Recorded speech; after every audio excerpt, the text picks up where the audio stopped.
হবে জানা। পথে এবার নব সাথী, পথে হবে পথেনা।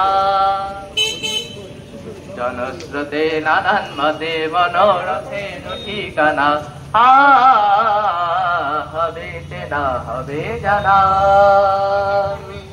পথে এবার নব সাথী, পথে হবে পথেনা।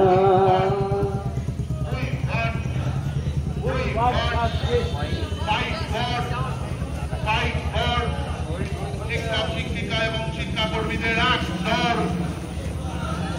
শিক্ষক শিক্ষিকা এবং শিক্ষাকর্মীদের আস্তর, স্কুল কলেজে উচ্চ স্বর, স্কুল কলেজে উচ্চ স্বর, সমস্ত স্তরে উচ্চ স্বর। We want, we want, we want. নিশ্চয়ই বলার আছে। বর্তমান পরিস্থিতিটা তো মানে কিছু এইটা নিয়ে তো কিছু বলারই নেই। যেটা আমাদের বলার, এই যে আমরা এত প্রতিবাদ মিছিল করছি, তার জন্য কি আমাদের দরকার পুরো সিস্টেমটা পরিবর্তন।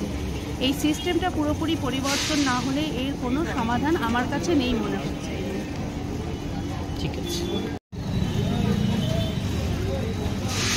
বলো বলো বলো। সাংস্কৃতিক কর্মী, দীর্ঘদিনের শিক্ষক হিসেবে এটা বলতেই হবে বর্তমান পরিস্থিতি নিয়ে। বর্তমান পরিস্থিতি সবাই তো বুঝতে পারছে যে কি সাংঘাতিক একটা অবস্থা চলছে পশ্চিমবঙ্গে, নৈরাজ্য। তো স্বাভাবিকভাবেই এই যে নৃশংসভাবে একটা মেয়ে খুন হয়ে গেল, এই দিকে দিকে চারিদিকে প্রতিবাদ হচ্ছে। এই প্রতিবাদটা এই জন্যে নয় যে শুধুমাত্র একটি মেয়ে খুন হয়েছে বলে। অস্বাভাবিক একটা পরিস্থিতি পশ্চিমবঙ্গে, একটা স্বৈরতন্ত্র, একটা আধা ফ্যাসিবাদী সন্ত্রাস তৈরি হয়েছে। সেই সন্ত্রাসের বিরুদ্ধে যদি আমরা সবাই সমবেতভাবে যদি প্রতিরোধ করে না তুলতে পারি, তাহলে আগামী দিনে আরও ভয়ঙ্কর সে রূপ দেবে। সেই জন্য আজকে দিকে দিকে মানুষ তার যে ক্ষোভ, সেটা একটা বিস্ফোরণ ঘটেছে।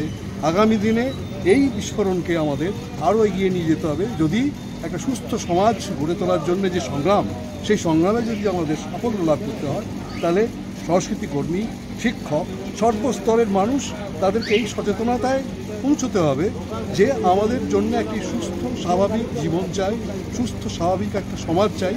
তার জন্য এই লড়াইয়ে সর্বস্তরের মানুষ আজকে সমবেত হয়েছে। আগামী দিনে আরও বৃহত্তর আন্দোলন গড়ে তুলবে বলে আমার বিশ্বাস। আচ্ছা, এই যে বিচারের দাবি, সেটাকে বাইপাস করার জন্য নানাভাবে বিপথগামী করা হচ্ছে, বিভ্রান্ত করা হচ্ছে, নানাভাবে এটাকে চক্রান্ত করে এমনভাবে তৈরি করা হচ্ছে, একটা সেটিং তৈরি করা হচ্ছে যাতে হাসপাতালে চলে যায়। এইটা নারকীয় ঘটনার প্রতিবাদে আজকে একটা স্থির লক্ষ্য না থাকে তাহলে মুশকিল আছে। বিদ্যালয়, কলেজ, শিক্ষক সমাজ বিভ্রান্ত এবং হয়ে তার সাথে আন্দোলনটা অভিভাবক এবং আরো